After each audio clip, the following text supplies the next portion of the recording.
Sumabog ang galit ni Jiang Yi. Hindi pwedeng may magtangkang saktan ang mga malalapit sa kanya. Pero alam niyang hindi niya pwedeng ipakita ang galit. Mas lalo silang matutulak sa kanto, mas magiging madali silang target para kay Phoenix Yuanren. Tahimik na sumagot si Jiang Yi, mga ilang alagad lang yan. Ano, gusto mong patayin sila? Nagtaas siya ng isang maliit na ngiti at tumingin kay Mayumi Takuchi ng may pang-insulto. O baka pwede nating pagpalit-palit ang mga patayan, ano sa tingin mo? Nawala ang ngiti sa mukha ni Phoenix Yuanren. Hindi lang isang kasamahan si Mayumi Takuchi, siya rin ang pinakapundasyon ng kanyang lakas. Tumawag ka na ba kay Seiichiro? Tanong niya ng may halong pang-usisa. Hindi mo malalaman hanggang di mo sinusubukan, sagot ni Jiang Yi. Sa kanang mata niya, nagsimulang maglabas ng ilaw. Nais niyang magamit ang kanyang kamui anumang oras. Kung susubukan ni Seiichiro na pigilan siya, wala nang makapagsasabi kung anong mangyayari. Kahit na mablock ito, tiyak na magbabayad sila ng mataas na halaga. Ibinaba ni Phoenix Yuanren ang kanyang sombrero upang hindi makita ni Jiang Yi ang kanyang mga mata. Sa mga sandaling iyon, tinitimbang niya ang mga panganib, itataya ko ba? Pero hindi siya pwedeng matalo. Kung mawala sa kanya si Mayumi Takuchi, mawawala ang lahat, ang kanyang posisyon, ang kanyang lakas. Mula sa isang top-tier mutant, magiging isang second-rate na tao. Napakabigat ng mga kahihinatnan para magtaya siya. Samantala, sa isipan ni Jiang Yi, isang matapang at risky na plano ang unti-unting nabubuo. Pero hindi si Jiang Yi ang tipong nagpapasya ng walang ingat. Kaya't naghintay siya ng tamang pagkakataon upang kumilos. Sa ibang bahagi ng labanan, naglalaban sina Liang Yu at Tsukamoto Nobunaga ng buong lakas. Pareho silang top-tier na mandirigma at magaling na mga swordsman. Hawak ni Tsukamoto Nobunaga ang makasaysayang espada, ang Grand Hanya Nagako, isang matalim na talim na may makulay na kasaysayan sa nyon. Ang mga nakaraang may-ari nito ay mga sikat na swordsman, ilan ay tinuturing na mga master ng kanilang sining. Ang armas ni Liang Yu ay ang Tangdao Longming, na gawa sa adamant metal gamit ang makabagong teknolohiya. Mahaba, makitid at matalim na espada na mabigat at dinisenyo para sa lakas. Kahit nakapareho ito ng hitsura ng Grand Hanya Nagako, doble pa ang bigat nito. Ang dalawa ay tumayo ng mga 100 metro ang layo sa ilalim ng nyebe, tahimik na tinitingnan ang isa't isa. Mga yelong dumadampi sa hangin, at ang puting nyebe na bumabalot sa lupa ay nagdudulot ng kalungkutan sa tanawin. Sa unang pagkakataon, isang matalim na liwanag ang sumilay sa mga mata ni Tsukamoto Nobunaga. Sa mga nakaraan niyang laban, hindi siya kailanman nakaramdam ng ganitong kaseryoso o excitement. Mula sa galaw ni Liang Yu, natanto niyang isang top-tier na mandirigma ito. Sa isang panahon kung kailan ang martial arts ay humina, bihira na ang mga ganitong mandirigma. Ang mga nasa tuktok ay hindi tumitigil sa pagsasanay, patuloy na pinapanday ang kanilang mga galaw upang maging tumpak at makapangyarihan. Halos sabay, gumuhit silang dalawa ng parehong unang galaw, mabilis na paglabas ng espada. Isang kilalang hakbang sa mga samurai duels, dahil tinutulungan ng scabbard na pigilan ang talim, kaya't mabilis ang paglabas ng espada. Nagulat si Nobunaga nang piliin ni Liang Yu ang parehong hakbang. Tinawanan niya ito, ganyan na ba ngayon ang mga mandirigma ng Huaxu Kingdom? Ginagamit na nila ang swordsmanship ko sa nyon? Tahimik na sumagot si Liang Yu, may bahid ng pang-insulto sa boses, wala namang sariling sword style ang nyon. Pinag-aralan lang nila ang aming tang sword at ginawa nilang walang silbi sa laban. Dahan-dahang ipinihit ni Liang Yu ang kanyang mga mata, nag-focus sa kanyang katahimikan. Hindi na niya kailangan ng espesyal na domain. Hinayaan niyang maging tahimik ang kanyang isipan, malaya sa takot o pag-aalinlangan. Sa mga sandaling iyon, tanging ang espada at ang target ang naroroon, at handa na siyang sumugod kapag dumating ang tamang pagkakataon.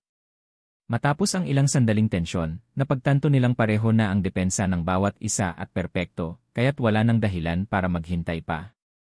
Halos sabay silang humila ng kanilang mga espada at sumugod. Ang tunog ng kanilang mga sapatos na dumadaan sa nyebe ay narinig habang mabilis silang lumapit sa isa't isa, parang mga palaso. Isang sulyap lang, para bang sinipsip ng espada ang buong langit at lupa. Dalawang puting liwanag ang kumislap, at ang mga snowflake ay nag-umpisang mag-ikot sa paligid. Sa unang sagupaan, walang nanalo. Mabilis ang espada ni Nobunaga, pero mas malakas ang espada ni Liang Yu. Umatake si Liang Yu ng maaga, at pinigilan ang atake ni Nobunaga gamit ang lakas ng kanyang espada.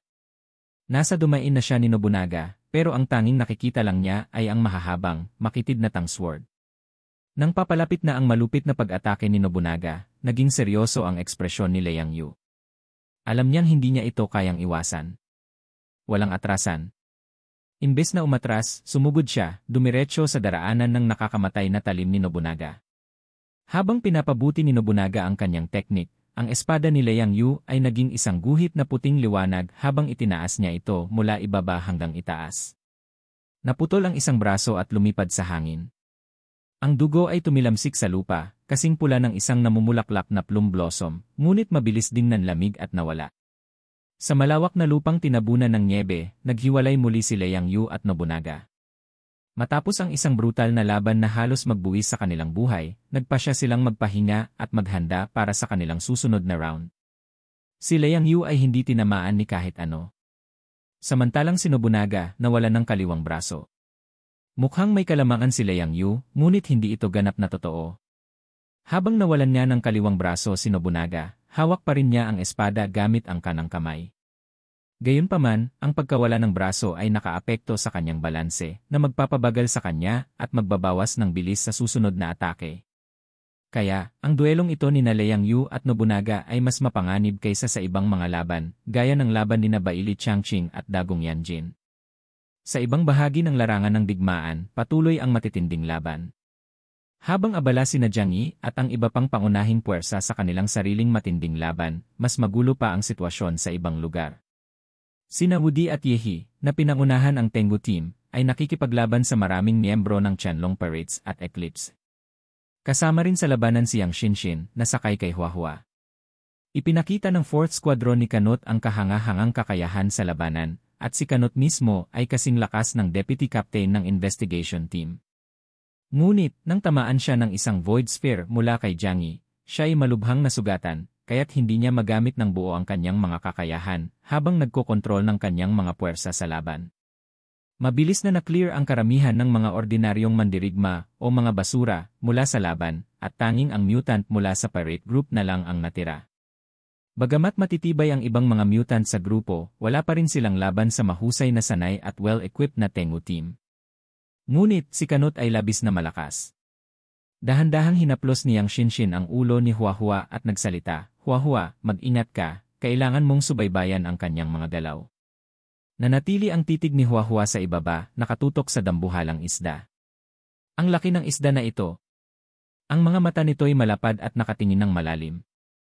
Ang mga pusa ay likas na naakit sa isda, ngunit ito'y nasa ibang antas. Sa likod ni Yang Shinshin, isang anghel na may 3 peres ng pakpak ang dahan-dahang nagmaterialize. Ngunit ang ekspresyon ng anghel ay kakaiba, parang ngumingiti at hindi ngumingiti, umiiyak ngunit hindi umiiyak. Ang mukha nito ay nagsasaad ng halo-halong emosyon, kasiyahan, galit, kalungkutan, at kaligayahan. Mag-ingat ka, hanapin mo ang kanyang lokasyon, bulong ni Yang Shinshin. Naglabas ng isang malaking pana ang anghel mula sa kaliwang kamay nito, at mula sa likod, isang pakpak na asul ang hinugot ng anghel gamit ang kanang kamay.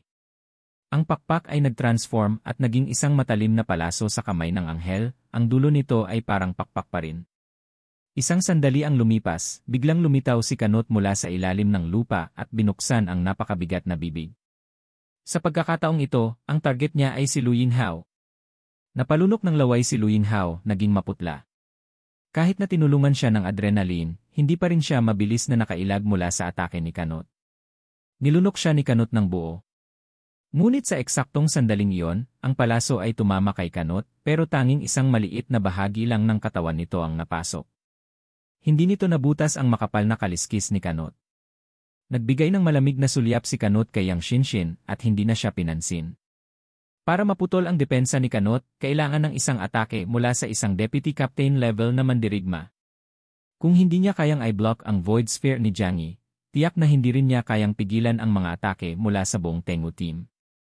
Matapos lunukin si Lu Yinghao, nagbiro si Kanot tungkol sa Tengu Team, ngunit bigla siyang tumalikod, binuksan ang bibig at inilabas si Lu Yinghao. Si Lu Yinghao, na puno ng mucus at tanging kahihiyan, ay mabilis na nakabangon at tinitigan ang dambuhalang asul na pating ng may bahid ng pagmamalaki. "Puno ako ng lason at balak mo pa talaga akong subukang kainin." May kakayahan si Lu Yinghao na kontrolin ang mga hormone sa kanyang katawan, kaya't kaya niyang gawing nakamamatay ang kanyang mga likido sa katawan. Dahil dito, nagkamali si Kanot nang magdesisyon siyang kainin siya. Ngunit dahil sa laki ni Kanot, hindi madaling patumbahin siya gamit lang ang lason. Nagmingning ang mga mata ni Woody habang mabilis niyang naisip ang paraan upang labanan si Kanot. Sa pinakamababa, makakatulong ang planong ito upang hindi sila tuluyang kainin ni Kanot. Tinawag niya si Lu Yinghao at sinabi niyang gamitin ang kanyang lason at ikalat ito sa bawat isa sa kanila. Sumagot si Lu Yinghao, naiintindihan at mabilis na tumakbo papunta kay Woody. Kinagat niya ang kanyang sariling pulso at pinayagan ang kanyang dugo na tumulo kay Woody. Ang dugo niyang ito ay nagiging nakamamatay na lason pagkatapos ng kanyang transformation. Isa-isa, sumunod ang iba pang mga kasamahan. Ngunit, tinawanan lang ni Kanot ang kanilang mga pagsisikap. Kung hindi niya sila kayang lunukin, gagamitin na lang niya ang laki niya upang durugin sila. Hanggang dito na muna magtatapos ang ating kwento para sa araw na ito. Maraming salamat sa inyong panunood. Huwag kalimutang i-click ang subscribe button at i-on ang notification bell para hindi niyo ma-miss ang mga updates. Babalik ako bukas para sa isa pang kapanapanabik na episode. Hanggang sa muli, ingat kayo at tandaan, ang lahat ng problema ay may solusyon, at wag mo nang paabutin pa sa Rafi Tulfo in action.